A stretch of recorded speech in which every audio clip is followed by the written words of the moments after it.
Hi Not Board Gamers, and welcome back to Not Board Gaming. I'm your host, I'm Mark. Now, as you can see from this makeshift street side axe I've got in my hands, today I'm going to be previewing a game that is very highly anticipated. It comes to Kickstarter on the 27th of February. The link will be in the description below, and it's from Glass Cannon Unplugged. Now, we know Glass Cannon Unplugged, of course, the guys behind Frostpunk and Apex Legends, so they know what they're doing when it comes to doing video game IPs, and they take a kind of different look at it as some other companies do. I'll put this axe down now. And of course, the game I'm talking about today is Dying Light, the board game, based off of the wildly popular console and PC game IP. I think there are 2 games out for it. Dying Light, the board game, is a game set in a post-apocalyptic future. There are hordes of zombies around, and you've got combat, and you're running around this 3D map, and you're doing parkour to hop over fences, or maybe jump between buildings, or maybe jump over some of the hordes of various types of monsters that are coming after you. Now, in the role, it's a fully cooperative game, as I say, for 1 to 4 players. You're going to take the role of a runner, and there are a number of runners you can choose from.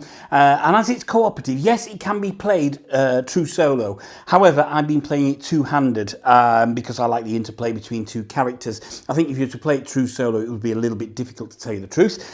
So you choose your runner, you choose their starting gear, and then you use a number of dice to propel yourself across the map, and your aim is to complete a number of objectives and missions in each scenario. So in the prototype that I've got here, there is just one scenario. The main game will have lots and lots of different scenarios, but as you can see from this deck of cards just here, there are a number of cards that you will have to go through to fulfill all of the objectives and the side missions to actually complete this particular scenario.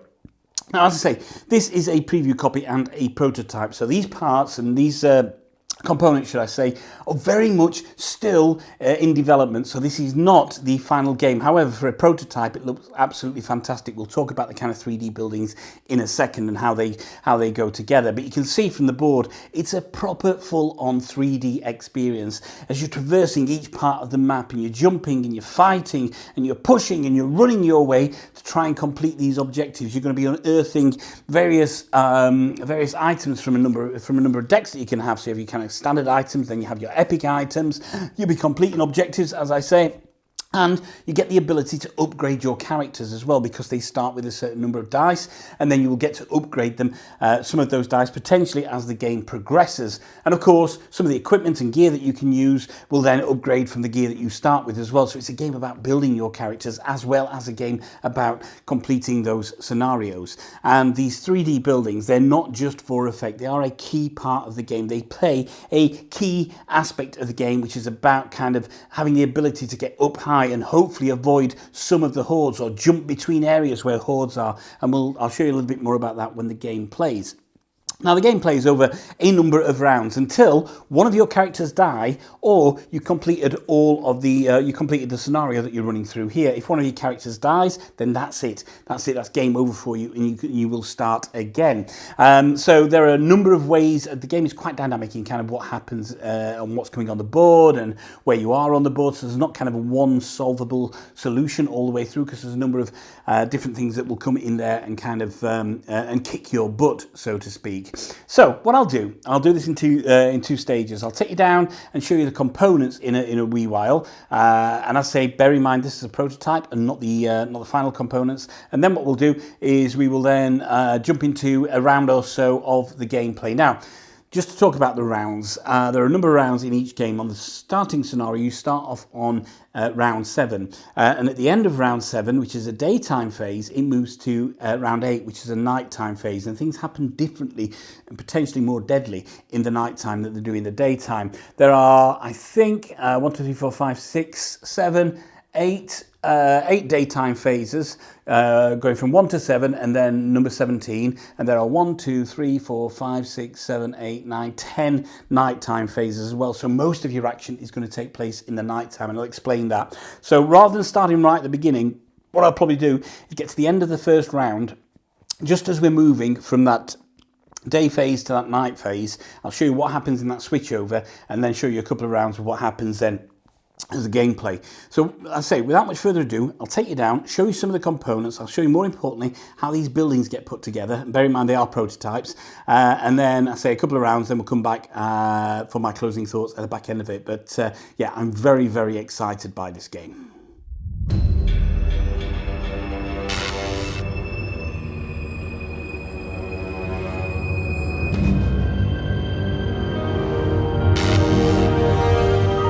Okay, so here we have more or less everything set up for a game of Dying Light. Now, before I talk about the components and what happens on the board, I'm just going to show you the final building and how you put them together. You see the buildings come in two parts. Bear in mind these are prototypes, okay, so they're not the final versions. You have the walls there, and then you have the floor and the roof. So what you're going to do is you're going to push the floor area into the bottom, basically, and you're going to push that up, and you're going to create a structure which creates an indent in the roof. So that's the particular building for there, and this has got some nice writing in it. Oh, there we go, piss off. And that's the last building that goes on there. Okay, so let's talk about the board itself. Now, as I say, this is set up for the first scenario. There are 4 boards here. And I should imagine that the full game will come with kind of modular tiles that you build together to build different scenarios. On the board, you can see some thick white lines. Those are going to be your areas, and then you see some dotted white lines. Within those areas are zones within there. There are spaces for each of the buildings that you put on there, and you can see I've got some fences up here. Here's a gate that goes along here, and as well as that, I've got some biters around the board. The game's going to tell you where to put the biter, where to put your starting bad guys. Then more will spawn as you play the game. Here are the 2 runners that I've chosen here. So we've got Rowan, who's this one here with the crossbow. And even for a prototype miniatures, these are great. You can see them jumping over a biter or something there. And we've also got Prescott here, and you can see Prescott's got the kind of axe type thing that he's grinding. They're going to start there for this particular game. So, as I say, it's all set up here. It takes a little bit of time to set up on your first go, but after that, when you reset the game, it's fairly quickly. I don't know if the final solution is going to have place for erected buildings. Yeah, in reality, because of how easy they put together, then you probably you want to tear them down and not tear them, but you want to put them down and store them in the box afterwards. So on this, we have some various tokens on the map as well. Again, bear in mind these are prototypes.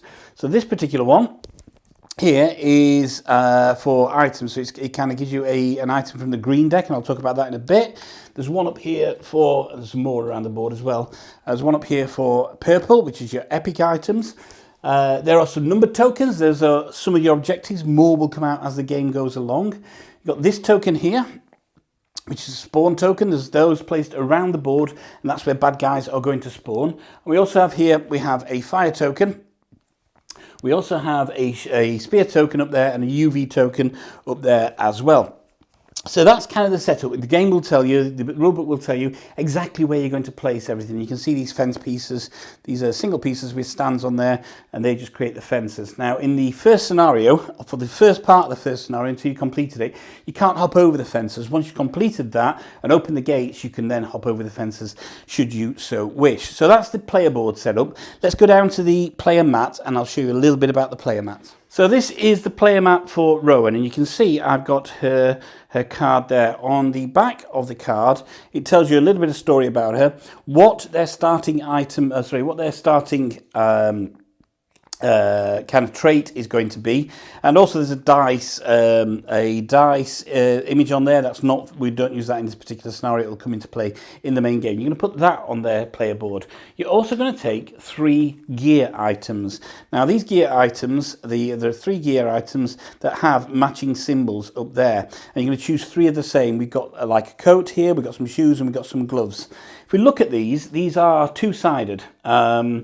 So the first side, where they're undamaged, has got this passive ability, and if you use the momentum die, and we'll talk about that in a bit, with that particular ability, you get an additional 1 of that. And it's also got this here, which allows you to use that, and kind of, that's a particular one for shield, and I think that one is for, I want to say fatigue, but it could also be for damage, that as well. So you can use your gear to negate certain actions in the game. When you do use it, you flip it over to its damage size. So it starts off undamaged, flip it over to its damage size, and you can see you lose that passive ability for using your momentum die. And then if you use it again for that, then you take it off your board, you can repair your items, your gear. And you may well get additional gear throughout the game as well. In the starting scenario, not so much. You're going to take some starting items as well, or a starting weapon, should I say. So for Rowan, I've chosen the cricket stick. And we got fast, which is 1 die, or if I use some of my gear and flip it over and use that ability, I can do this special action here, which is 1 die, and I will get to knock down an enemy if I don't defeat them as well. Now, before we talk about these spaces here, I want to talk about the die. And let me just, here we go. There are 3 basic dice here, and you can see these, and these have got this symbol on here which means evade, and that helps you reduce your risk. You then have a red combat die that you're going to start with, and that's got various things on there, be that a shield, or be that an additional hit, or be that the push icon. And then you've got your parkour die as well, because the game incorporates parkour. So you get things like climbing for 1 less die, you've got things like jumping for 1 less die, and also an additional evade action on there as well. Then the yellow die, you don't roll until you've activated your momentum. And this is your momentum die, and I'll talk about that in a sec. There's certain things that will happen throughout the game. When you place your die, you may well unlock your momentum die. So that's the dice for the game there. And you can see this is the track where you place them. So you spend die, it's either 1 die or 2 die or 3 die, depending on what you're doing. And you will spend your die to move, to climb, to attack, to evade, to move, to climb, to attack, to jump, and also to defend yourself in the exposure phase. You will use them to evade as well. So you may well want to keep some of those back. And what do you do when you place your die? Well, you place them along here. And you can see this is called your action track, okay? And it's got little numbers on there. And the more die you place, then the more momentum you get. If you place a die in the 4th spot, what you're going to do is put your momentum die there. That means you can use it the next round, okay? So there is always a benefit of going further up this track and placing more die, because you can get a momentum, but there's also a disbenefit as well, because you see these numbers here, 1, 2, and 3. Those dictate how many exposure cards you're going to pull out at the end of your game, because you have a deck, in the exposure phase, should I say, not the end of the game, in the exposure phase, you have a deck of exposure cards. And what you will do, depending on the number above where you put your dice, so let's say I put 5 in there, all 5 of them in there, I would draw 3 exposure cards, okay? Now, in the daytime phase, they're going to be this way up, which is the less worse actions. In the nighttime phase, they're going to be this way up, and that's going to be worse actions. And what you do in the exposure phase is you're going to pull these up, and then you're going to look at the symbols on there. That's quite a good one, because that means nothing happens there. This, you count up the number of movement symbols, and you move bad guys generally adjacent to you, closer to you. So this would ask me to move 2 bad guys closer to me. There are certain effects and certain bad guys which will activate more spaces away, and you will move there in a particular order, and that will be volatiles, howlers, virals, and biters. Or it might be howlers first, then volatiles, virals, and biters. This particular symbol is spawn, and that means you're going to spawn a bad guy into a spawn area, spawn location on the area where you're at. And again, there's a particular process to follow for that. So that's some of them. Let's have a look at some of the others, okay? This is another move symbol on this. This says sunlight advantage, and at the end of the exposure phase, you may move 1 for free.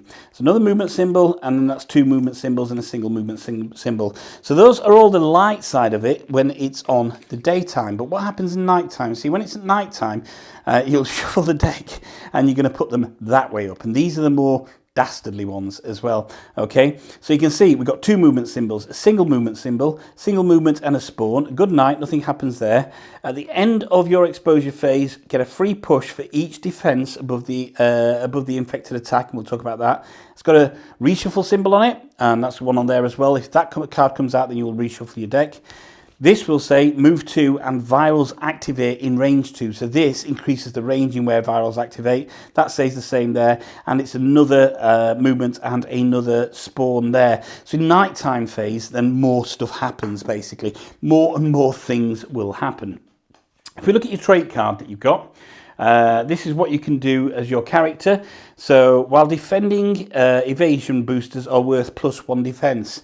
Okay, so if you use, if you're defending, so we're in the exposure phase, and you use one of these dies to mitigate against the attack for you, because you can use any dice that you've got left that you haven't used to mitigate against the attack for you. That's worth 1 extra defense for you. And if you've used your momentum die, so if you've got momentum and you gained your momentum die, then you can activate this part as well, which says at the end of exposure, shift 1, i.e. move inside your area, so you can move from one zone to the next. Okay, so that's the player board there. There are other cards that I'm going to discuss, which are over on the other side of the board. Okay, so these are the bad guy cards to start off with. Now, I've got a little figure above each of them just so I know which each one is.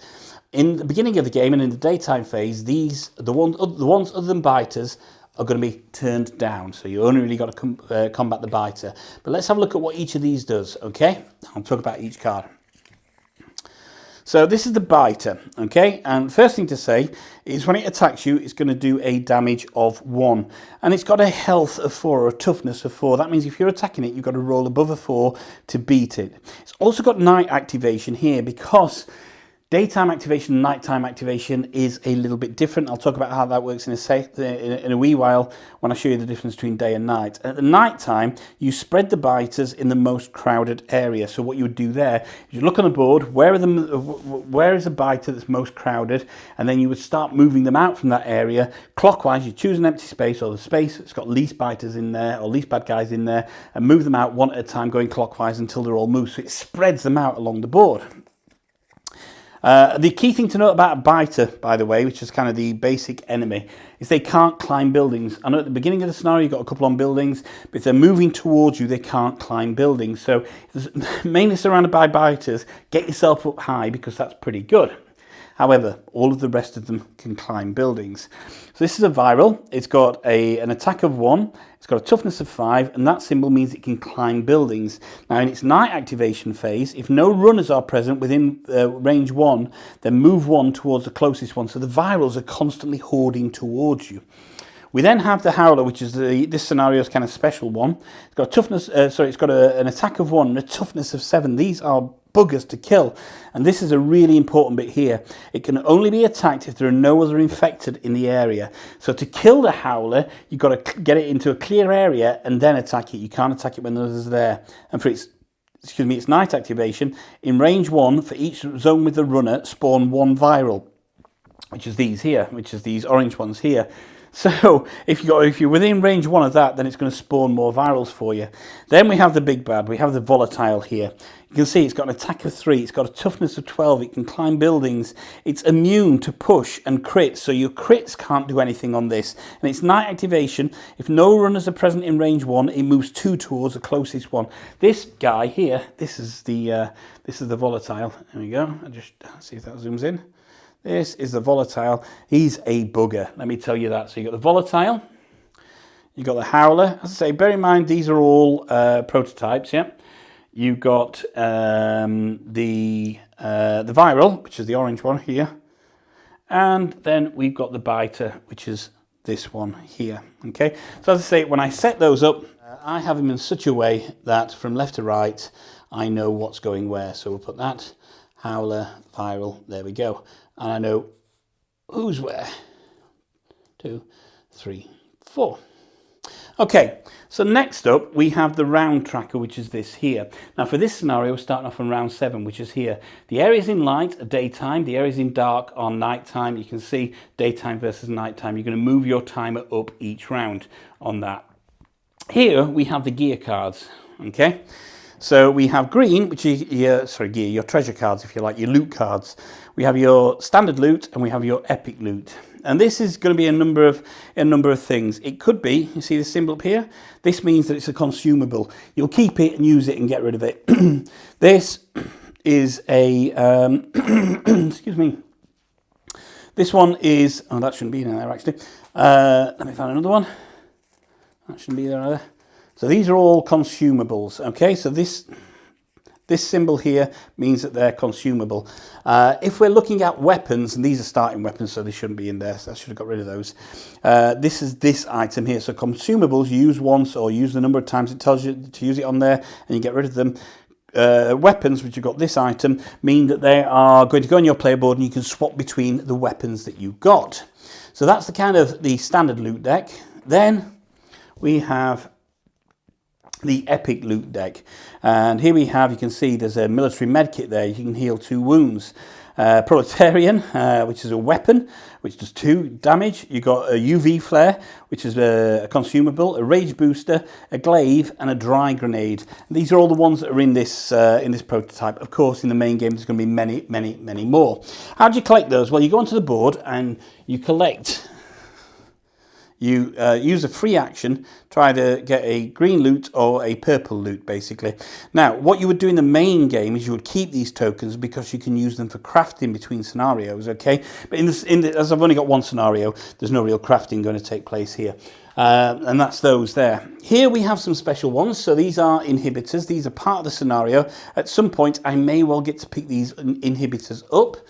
And here we have the activation cards. Now, in the daytime, you get to activate your characters in whatever order you choose. In the nighttime, you're going to put, depending on how many player cards you've got, so I've got a green and a yellow player, and then you're going to take 1 monster activation card or 1 bad guy activation card, and you're going to shuffle them up, and then you're going to draw that, and that's going to determine who activates. So on this very first nighttime phase, it would be the monsters. So you can't really tell in the nighttime who's going to go first or last. We have wound cards. So there are light wounds, which is this size up, and there are heavy wounds, which is that side up. If you get 1 wound, you put it on your underneath your player mat that way down, okay? And then if you get another wound, you flip it up and you activate what's on there. So it's generally going to give you something good. So it would say immediately gain momentum. So you would gain your momentum die for that. But you got a wound. And they are going to be different as you play the game. So they're shuffled up. Whenever you take a wound, you get those. You put them single wound down first, light wound, then flip them over to heavy. 3 heavy wounds. That's it. That's game over. Final thing is a chase card. Okay.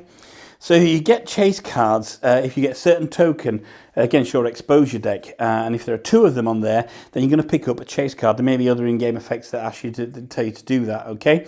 Chase cards go onto your board, basically, and you keep them, and every exposure round you have to activate them, basically. So this say, virals activate in range 2, move an additional 2 virals, and spawn as well. How do you get rid of them? Well, you discard this card at the end of your activation if your exposure value is 1. So that means you've used 1 die and there are no infectors. So you have to get clear and then only use a single action, and then you can get rid of the chase cards. There are other things on the board like a UV token, which means that you can actually get rid of the chase cards. Final couple of things to show you. We've got the dice down here. So we have risk dice and damage dice, okay? So the risk dice, these are these here. And what that means is a lot of the actions that you take are going to carry an element of risk. Certainly if you're moving out of an area that's got infected in there. If you are moving out of an area that's got infected in there, depending on what you're doing, if you're just standard moving out of there and there's 1 infected in your area, you're going to roll 1 risk die. Here we go. And that's going to dictate what happens. So here we go. That one has got a spawn face on it. So that means that I would spawn a bad guy in my area. That is a fatigue die. So what you would do there is you would move one of your dice into the lower levels of your board. And I'll talk about that in a second. That is a wound face. So you would take a wound. And that one is exposure, and you put one of these exposure tokens on your exposure cards. That means you would draw an additional exposure token, additional exposure card in the exposure phase. But if you get 2 of them, you get rid of those exposure tokens and you take a chase card and then you get chased. These are your damage die. You roll these, either you or the bad guy is going to roll these to determine how much damage is done, depending on what attack you do, depending on how, on what attack you do, etc. That you what weapon you use, you would roll these dice, and it will come up with a number of attack. If it's greater, equal to or greater than, I think, than the bad guys, then you defeated them, you take them off the board. If it's less than what they are, then what happens there is they stay on the board. There is that there, which is a crit, basically, which allows you to destroy a bad guy on your area, so you can get in your zone, so you can get rid of them. And you get to roll again with a crit. And it may well be that you get a couple of those on the bounce, basically, if you get crits there and you have more bad guys in your areas. The bad guys also use the damage dice as well to attack you. Finally, we have the scenario cards, and that's these here. So as you can see, these are numbered throughout this first scenario. So this is S1, which is starting scenario. And of course, when you complete one, you'll read the flavor text, see what you've got to do. So in the first scenario, first part of this first scenario, the fence cannot be jumped, climbed or jumped over. You've got to interact with 2 switches. There are 2 number 1 tokens on there to open the gate. And once the runner interacts with the last switch, remove the gate and reveal card S2, and the fence no longer has movement restrictions. Now, I'm not going to go through all of these, but you can see they've all got, I don't want to spoil it for you, they've all got additional things on there, and you may well have a couple or maybe even 3 of those cards on the go at any one point. So that's kind of the cards there. Just go back to the cooldown on the player board. So we talked about fatigue, okay? And here we go. Let's just do this. Here we go. Let's put all of those in there. Say I've used all of those dice. Okay, so if you get the fatigue symbol, which we know is this symbol, okay, you will fatigue one of your dice, which means you will take a die that's not on a tempo slot. Well, your tempo's up there at the moment, so let's say I take that die and I would move that onto there, okay? And that means it's unusable the next round. The next round it would move into there, and then it would come back onto the board. Not if it's the momentum die, it's probably a bad choice to use there. It would move there, then into there on the round after, then on back into your board, and you get to use it again. You can also fatigue dice from choice, because each die you fatigue can negate a wound, etc. So you may choose to fatigue dice as the game goes on. But you can see that fatigue can become a little bit of a problem, because at some point you may want as many dice as possible to do as many actions as possible. I say you don't have to spend them all on your turn. You can wait until the exposure phase, and then any dice that are left you can then use to try and negate some wounds. So that's kind of a really brief overview on how the player boards work and the components of the game. I'd say all prototype at the moment. We have a couple of player aids that just help us out. Well, there are a number of player aids. They're double-sided, so I just flipped 2 over just to give me that, and that gives you that. So let me take you down and show you a couple of rounds of how it plays.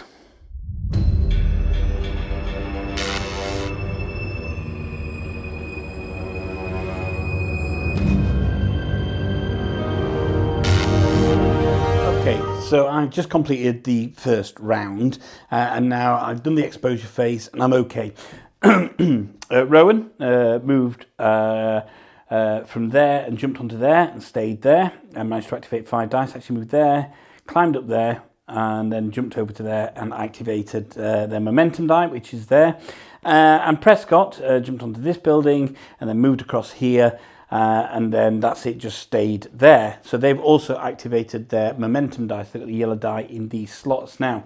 Okay, we've done the exposure phase. I had to draw for Rowan. I had to draw 3 cards, even though that only says there's a 2 above it. She'd actually rolled a risk die and got this, which meant that she had to activate 3 cards. That token goes away now. And it was only 2 cards for Prescott, because their risk roll from jumping was a blank, so they didn't have anything to do there. So that's it. You can see they both activated, or they both got their memento die for the next turn. So now we're moving into the night phase now. So in the night phase, what we do is we're going to take all of our cards, that's these exposure cards here, okay, this would have been reshuffled anyway, and we're going to shuffle them up. And we're going to turn them round 180 degrees so that the dark side is showing. So here we go.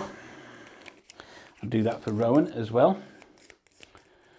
Then over on the other side of the board, remember that I said I'd only got the biter card face up and the rest of the cards were face down? Well, all of those cards now for their viral, the howl and the volatile have been turned face up. That means they can all come on the board now and get activated. We follow the night-related procedure during each exposure and moving them. So to do that, we're going to take these cards. Now, this starts out, because the Howler is the special one here, this starts out with the Howler first and then moves on to everything else. But there are no howlers on the board just yet. I'll be putting them on the board in the next phase. So then howler, then it was volatile, nothing there. Then it was viral. There's no virals on the board. So the only thing we're going to do is we're going to activate the biters night activation, which says spread the biters in the most crowded area. Well, there's no area that has any more than one. Oh, there's one area up here. Let's see, they've got 2 in there. That's got 3 in there. That's got 2 in there. That's got 2 in there. 2, 2, 1, 3 there. So I get to spread them now. So what you do with spreading, I'm going to choose this area here. If there's a couple that can be shared, then you get to choose which one you do. You look here and you move these biters out into the area adjacent to them, which has the least number of biters. So we'll start with this one. That moves into this empty space here. This one will move into there, area, there we go. We'll move that out this way. And this one will then move into there. So there we go, we kind of move them around. You can see that's how the biters are going to move around the board during the night activation phase. So that's the night activation done for them. Then it says to spawn 1 howler in each nest. This is a requirement for this scenario only. So we take a howler, we'll put 1 there, we'll put 1 there, we'll put 1 there, and I'll get the howler off the board here, and we'll put that there. So now we know we have howlers on the board. In the next night activation phase, which is the end of the round, we know they're going to activate there. And then from the activation deck, shuffle together 1 enemy activation card along with your runner's cards. So remember, that's these cards here. So in the first daytime round, I could choose the order of who went. It's now going to be down to these here. So we'll shuffle those. Okay. There we go. And that's going to determine the order of activation. I'm going to put those cards on there for now, just so we can see them when I activate them. And that's it. And starting from the next activation, we now use this deck to determine who's going to go first. So that's round 1 done. I'll move that marker up into number 7 there. There we go. So now we're on to round 2. Now remember, the aim of this is for me to try and trigger both of these number 1s here. There's 1 here and 1 here. This will open the gate and then allow me to jump fences there. I do have down here, I've got some I've got loot here, so there is a potential to get some loot, but you know, maybe you can and then go up there, who knows. So let's go into the next round now, and we'll go through a round and show you how that works. Before that, we have the end phase, and it says if there are any knockdown infected on the board, their miniatures stand up. One of the actions is potentially you can knock them down. I have no knockdown here, I've done no combat. All runners who have the momentum die, which is this here, and your tempo is still above 4, which it is there, so 1, 2, 3, 4. Then what we get to do here is we get to take that momentum die and use it. So these are all going to get rolled for my next turn, basically. So both of my runners, both yellow and green, here we go, have got the momentum die. So they've both got momentum there. Advance the round marker, which I've done, and if it's night phase, shuffle all these cards. Then proceed to the next round, okay? So we're going to draw one of these cards and find out who goes first. I really hope it's me first. I should have stacked the deck. Oh, there we go. It's yellow. So we're over to Prescott. Prescott is my yellow player right here. So the first thing I'm going to do is roll all these dice. And you can see they've got various boost symbols on there, okay? So I'll roll those, and they're going to determine what I got. So I've got my 3 basic die, 2 with an evade symbol on there. My combat die has got a shield on there. My parkour die has got an evade on there, and my momentum die has got climb on there. Okay, so here's what are we going to do? Well, I kind of want this down here, so I want to get whatever's in there. So I'm going to spend one of my dice, put it in there, okay? In fact, let's spend the blank one first. Spend 1 die, put it in there, and Prescott is going to move from there to there. Now, as a free action, what I can do is I can interact with this here and see what I get. So let's get that. Remember, in the main game, you're going to keep those, so I'll just keep it to the side of my board for now. And we're going to take a green card. So let's go over to the deck and see what I get from the green card. Oh, I've got a meat bait. It's a consumable, okay? And at the start of the exposure phase, I can throw it in range 2 to move up to 3 biters or virals to the affected area. That's pretty good, that. That is pretty good. So we're going to keep that for the time being. So now he's here. What I want to do now is potentially move to here and start thinking about combat just here. Although my combat is pretty poor at the moment. So what we will do is, yeah, I can fatigue and do that. Let's do this and move into this area here, and let's see combat against this particular bad guy. So I've used 2 of my dice now. Okay, let's have a look at what I've got here.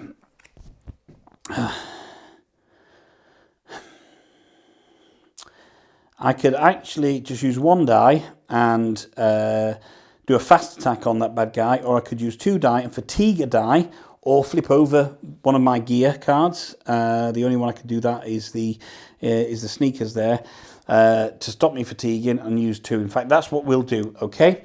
So what we'll do is I'm going to flip that over, which loses me that passive ability. So had I used my momentum die, it had that symbol on it, it would give me an extra attack for them. But I should be fatiguing a die if I want to use that bottom action. So I'm going to flip that over to its to its damage side, which doesn't give me the passive ability.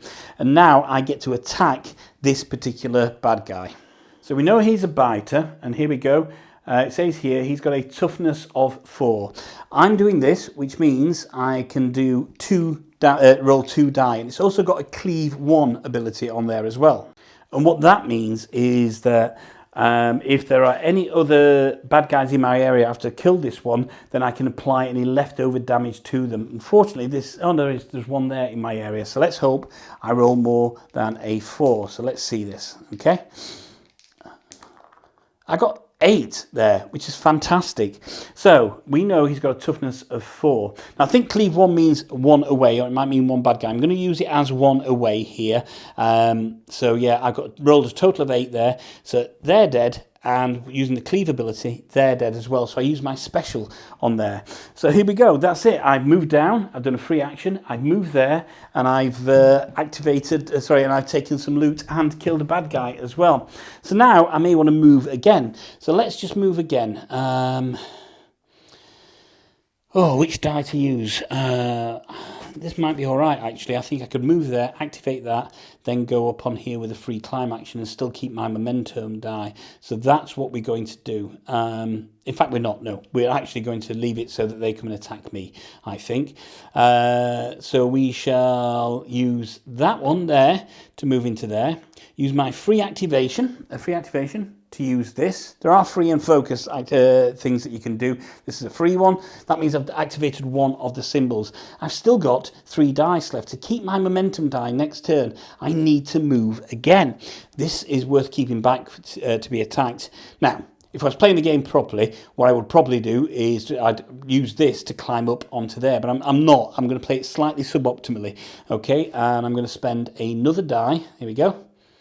Which is that one there, to move into the fire area, which is just there. And what does that fire symbol do? Well, it means that when I leave that fire area, what's going to happen is my risk is going to increase by 1. However, I'm not going to be leaving that area right now. I'm going to stay there. I've used 4 die, keep my momentum die. I've got 2 to use there for defense, but it also reduces the toughness of any of the bad guys that move into my area by 1 as well. Okay, wow, there we go. So let's see what happens next. Here we go. Dum, dum, dum. Oh, the bad guys are going to move now. Okay, so let me tell you what happens when the bad guys move. Well, at the moment, I was lucky because I didn't spawn any virals on there. So the only one that's going to activate right now are the biters that are on the board.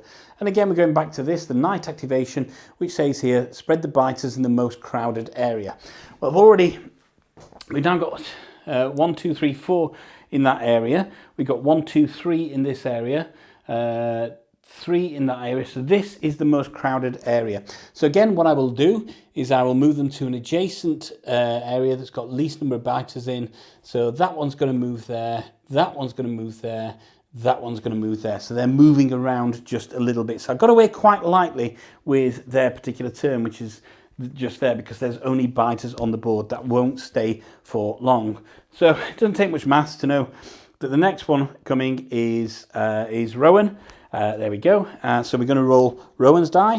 Here we go. And let's roll these dice here. Okay. And look at their symbols. We got their basic die Are they on the board? Yeah. Basic die, 1 evade on there. Their parkour die is a free climb. Their combat die is a shield, a defense, and their momentum die is a yellow. Right, I want to get over here. Now, what I would normally do, it's still going to cost me 2 die, but I could do it with less risk, but I want to show you what happens with risk here. So I'm going to jump onto this area. You can jump across one area as long as you're moving onto an area that's the same level as these buildings are, or you're moving down basically. So I'm going to jump down here, and to jump I'm going to spend 2 of my basic die. Rowan is going to jump, boomf, down there. Fantastic, excellent.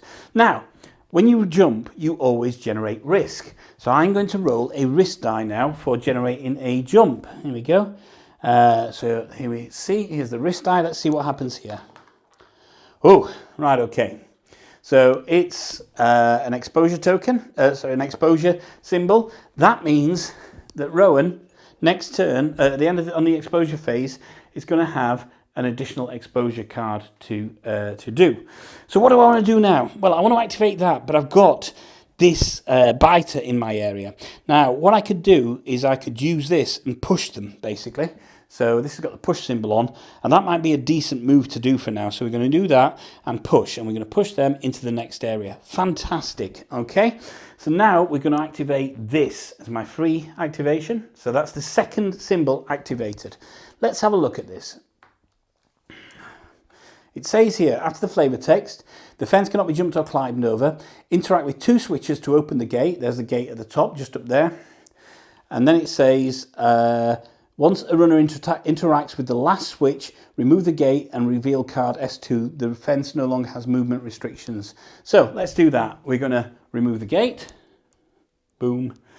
And we're going to reveal card S2. So I'll not go through the flavour text. Okay, it is interesting to read the flavour text. That's S2A, sorry. Reveal card S2, that's this one. And it says here, to claim the stash, interact with 2 and reveal card S2A. So the stash is up there, that's 2. To get the inhibitors, pick up the inhibitor card and reveal card S2B. And once the runner moves into the building with 3, which is over on that side of the board, the far side of the board over there, reveal card S3, okay? So we're going to take these inhibitors and just put them up there to remember that that is stash there. So there we go. And I know I've got to get up to that part of the board to do it, basically. Now I've only used 3 die, which is a bit of a shame here, but I can use a climb now if I wanted to, so I can climb over the fence. In fact, we're going to do that. So we're going to use this here. Now normally a climb would be you spend 1 die and an extra level for each die, extra die for each level that you're climbing. So this fence is 1, my base cost is 1, and therefore it would cost me 2 to jump over that fence over there. However, I've used the boost symbol on this, which is this here, which is 1 less cost on die. So it's only going to cost me that 1 die. I'm going to get away from here and move to there. I still keep my activation, and I've got 2 die there for the exposure phase. So that is the round done there in terms of the activation phase. Now let's look at the exposure. So for the exposure phase, what's going to happen is all enemies are going to be activated that are present on the board. And it's going to be, it works in a certain way. It will spawn, then move, and then attack. And how do we know what they're going to do? I'll tell you what, because I know that Rowan is going to be the first one there. So I'm just going to move this out of the way. Okay? Actually, no, that is going to stay there. Okay, yeah. Okay, that's going to stay there. Just for the time being, I'll explain why. No, we can move that. No, I'll keep it there for the time being. Okay, so I know Rowan is going to be the first. What you would do is you would have a look at the top of your player board, and the memento number or the tempo number that you got on there would dictate which area is at most risk, if you like, or is going to be activated first. Now, both Rowan and Prescott have only got 2 above there. However, Rowan has got one of these tokens, these exposure tokens just here, which means they're going to draw an additional card. That means they're going to draw 3 cards. Okay, so that means Rowan's area is going to get activated first. Remember these cards, these exposure cards, these are now on the dark side. So 1, 2, 3, and we'll see what we got here. Great. Okay, we'll flip them over. So as I say, it's going to work in a certain way. It's going to be spawn first, then it's going to be move, and then it's going to be attack. We can see here that, great, this has got a spawn symbol, and at the end of the exposure phase I get 1 free push for each defense above the affected attack. All right, we'll come back to that. But virals activate in range 2 here, which is not great. So the first thing we're going to do is spawn, and what we'll do is we will spawn this here, which is fantastic. Great. So we now got a viral on the board. This is a spawn area for them. And then what you do is you count up all of the movement symbols here. So 1, 2, 3, 4. So you would move up to four infected towards you. Now, normally that would be just if they're 1 away, but of course we know on that card it says they activate 2 away, and you're going to do them in a particular order from kind of most dangerous to least dangerous. The most dangerous at the moment is the Howler, so they're going to move towards me because they're two sectors away, 1, 2 spaces away. I've left that there because Howlers can climb. So they could have gone 1, 2. Of course, they could have gone like that. But they could have gone 1, 2 to there. I'm not going to move that out of the way. So that's 2 done. And then you move on to the next one down, which is going to be virals in this case. And the virals are going to move 1, 2. Great. So I'm now in a space where I'm going to get attacked now by a Howler and a viral. Not good. So now we're on to attack. What's going to happen is I know I'm going to get attacked by a viral and a Howler. And let's have a look at their cards respectively. So each of them will do 1 damage to me. So what I can do initially is I can increase my defense, if you like. I can put some defense up. And I've got these 2 dice left over that I didn't, it was on a shield symbol, that I didn't use during my activation round. So I know I've got at least 2 defense there against whatever they're going to do. I could also flip this over and get 3 defense, but I'm going to leave that for now for a little bit later. But if you look on here, this has got a boost symbol, which is an additional shield. That means it gives me an additional defense there. So what I've got is I've got 1 for the die, 2 for that, I've got 3 for this die. Now let's just remember Rowan's trait, which says while defending, evasion boosters are worth +1 defense. So I've actually got 4 defense against them. Okay, so I'm in a pretty good place. Now what you then do is you roll a damage die, and if the number that I roll is equal to or less than the number on here, I add 2 to it. So if I roll a 1 or a 2, I would add 2 onto there. I know I've got 4 defense, I'm okay. If I roll a 5, then I'm going to get damaged. Okay, so, and there is a 5 on there as well. So let's roll this die. It's a 1. I add 2 onto that, which is a total of 3. That means I'm okay. I managed to kind of, I managed to negate their attack against me, which is utterly fantastic. And also what this means now, if I remember, on their particular one there, it did say, at the end of the exposure phase, I get 1 free push for each defense die above the infected attack. Wow, okay, so that is 1, 2. That means I get 2 if it is die, and I can push one of these. I don't think either of them are immune to push, so I could push one of these into any area. Well, in reality, the only area I can push them into is there, so let's just move that viral into there. Saves me, doesn't really save Prescott, who's going to go next. So just move Prescott's board to here. Now remember, Prescott has this consumable, which says at the start of the exposure phase, throw in range 2 to move up to 3 biters and virals to the affected area. So I could throw this, I don't know, it doesn't really help me here because of where these guys are, but I could throw this 1, 2 over here, and I can move that, and that's it basically. But I'm not going to save that for a time that I actually need it. So again, we have a look at what's going to happen here, and Prescott is only going to draw 2 exposure cards, okay, because his tempo is 2. So there we go, we're going to draw 2 exposure cards and see what that is. We've got a safe one, but virals activate in range 2, so 2 are going to move towards him. Start with the Howler first. The Howler is going to move into here, and then what's going to happen is the viral is going to move into there. Great, so we know he's going to get attacked by 2.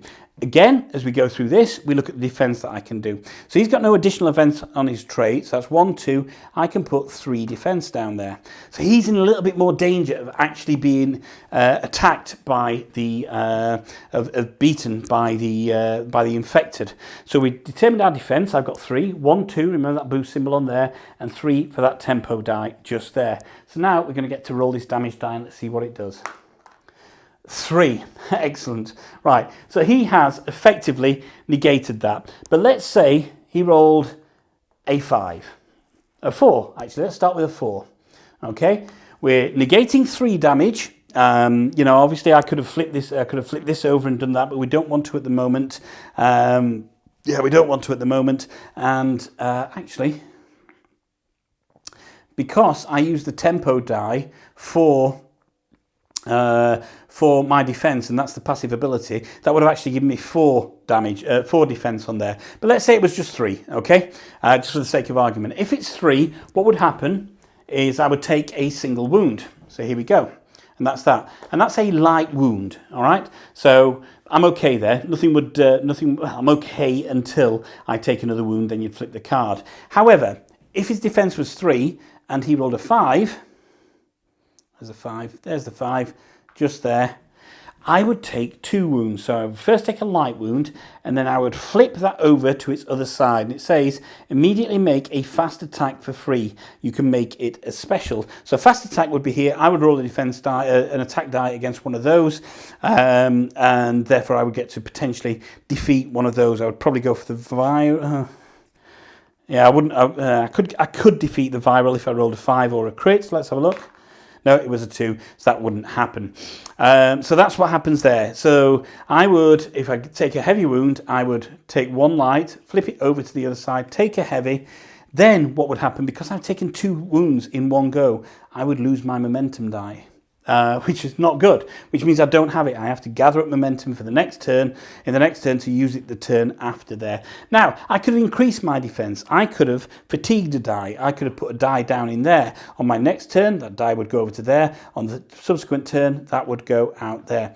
And that's kind of, you know, the basis of what you can do. There's lots that you can mix and match. You've got to learn to use your gear. You've got to learn to use your weapons. You've got to learn to use the environment. And jumping between the buildings and climbing up on buildings is really, really important. So let's say, just for the sake of argument, I'm going to put that building there. Prescott wanted to climb that particular building. What he would have to do, he would have to spend 1 for the climb, and because that is a level 2 building, you can see it's twice the height of a level 1, he would have to spend a further 2 die to move up there. If it's a level 3 building, he would have to spend a further 3 die to move it up there, unless he had the parkour action for climb, which is this one here, and that would reduce the cost by 1. But getting on those buildings is obviously important. You have a bit of an advantage. This one, for example, has got a spear on top of there. And so therefore, you can take the action with that spear and use it to try and attack the bad guys around you. So that's kind of the activation phase, the exposure phase done there. Obviously, any post-exposure effects would happen. So, for example, on Rowan's turn, it did say that push 1, which we already did, basically at the end of the exposure phase. There wouldn't actually be anybody there because she'd already, they would have already moved to there. Bear in mind the toughness, because of that fire, in that area was reduced by 1 for them. So had I attacked them, each of them would have had 1 less toughness. So I had a better chance of attacking and killing the viral had I chosen to attack them, had Prescott chosen to attack them. So that's kind of the basis of the game. I've taken you through what happens in the light phase, I've taken you through an activation phase, an exposure phase, and the end phase, and then we would move back on again. That's kind of the basis of how the game. So just zooming out to show you the entirety of the board again, you can see everything here now that's on the board. You can see we've got some level 1 buildings, we've got some level 2 buildings and level 3 buildings with various tokens on them. More tokens will be placed as you move around the board. You'll have things like these jump pads, which will allow you to jump onto another building. So effectively leap for a free action, jump for a free action, and that can also change areas for you as well. Loads of different tokens, loads of events are going to come out as we continue to go through all of these scenario cards just here as well on each scenario. And I say there's going to be big number of scenarios, and each of them are going to have unique cards on there, variable setups, variable game-changing rules. It's an utter joy to play, and there's a real joy in kind of moving around and using the environment, and that's a really key part for this game, is using the environment to your advantage, seeing what you can do with what's available for you. You know, the fences, they may stop you, but they may not stop howlers or virals from climbing over them and getting to you. The buildings, they may stop the biters, but they may not stop the virals and howlers from getting to you. When the volatile comes out, man, that thing can do some serious damage.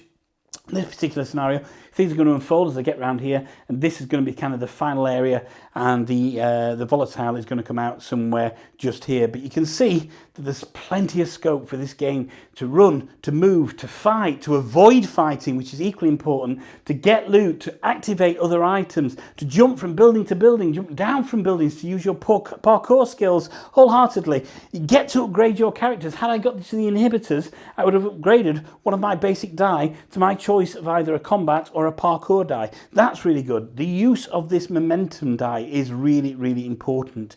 To get it costs you more exposure. To do more actions costs you more exposure, which means you run the risk of worse things happening, but it can be really, really useful for things like activating gear and doing additional things and getting the boost symbols off that. Look, there's loads I haven't covered in the game. This is only the prototype and only a single scenario. Probably going to take you, unless you die, around about 90 minutes to complete the entire scenario, something like that. Excuse me, depending on your play count and what happens while you're there. But you're going to have a lot of fun using the environment, using the board, using everything that you can to your advantage to try and get to the end game, which I say is somewhere over here.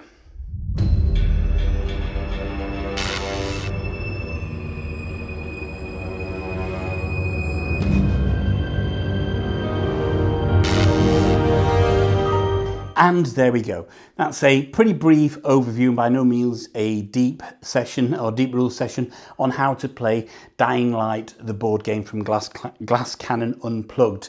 You know, as I say, I've been playing it two-handed solo. It's a cooperative game. You could play it true solo. I think you'd have hordes coming after you. That would probably up the difficulty level for you. But, you know, I don't know what my expectations were about this game. I knew it was Glass Cannon, and I love Frostpunk, and I've really enjoyed what I played of Apex Legends so far. So I knew that they had it in them to create an experience that was going to feel really, really good and connected. And I think that's what's happened here. There's a real joy in kind of gaining momentum in your moves, in upgrading your characters, in using this environment to your advantage, and that is an absolutely key part, and why it wouldn't really work as a flat game. You know, I'm really pleased that they've gone for these kind of 3D buildings. I'll be really interested to see what the final versions look like. I know the end game is going to have loads of scenarios, loads of different monsters, loads of different gear and loot, etc. And that real progressive element as you're upgrading your characters as you move forward. The feeling of these encroaching hordes is, you know, it's really prevalent as you play the game. When you first start off in the beginning of the first scenario, it's a little bit tame. You're like, oh, okay, and I've done that. I've jumped from here to here. I've done a couple of switches, opened the gate. That's great. That's fantastic. Brilliant. Excellent. But things really start to ramp up the further you get into the map, because the more of the map that's open, then the more of them there are to be activated, and virals and howlers will start moving towards you. The biters will start to spread and create more of a problem for you. Integrating parkour, the parkour elements of Dying Light, which are an integral part of Dying Light, was always going to be difficult. But I think what Glass Cannon have done is they've managed to strike that balance with using the environment, that feeling of jumping, but carrying an element of risk. You know, maybe, you know, bad things are going to happen to you when you jump, without kind of overdoing it at the same time. So the mechanisms mesh together really, really, really well, and it creates a pretty dynamic and fluid gaming experience. As you've seen, the rounds or the turns take, you know, minimal time at all, and you're kind of responding tactically to what else is happening on the board, be that through bad guy activation or be it through night activation, where the board is getting worse, and it gets to a stage and honestly it's full of virals, and these virals are storming after you, and you've got howlers as well that are kind of, they encroach upon you and they want to get towards you, and so everything starts to really, really get a little bit harder. And especially the fact that, you know, things like with howlers that you can't kill them unless they're the only infected in that area. So you've got to clear areas of howlers before you can get to the howlers themselves. And then when it comes to the volatile, this thing here, yeah. If you're not prepared for that at that point, it's going to be really, really difficult for you, but enjoyably so. And I think that is one of the key things. I've had a load of fun playing this in the amount of time I've got it. I've, through gritted teeth, got to send it off to another previewer tomorrow. But I think from what I don't know what I was expecting. This has far exceeded what I thought in my head it was going to be. And I really can't wait to see just what happens with the polish and the finesse that comes with the final version of Dying Light, the board game from Glass Cannon Studios. Look, so as I say, this game comes to Kickstarter on the 27th of February. The link will be in the description below.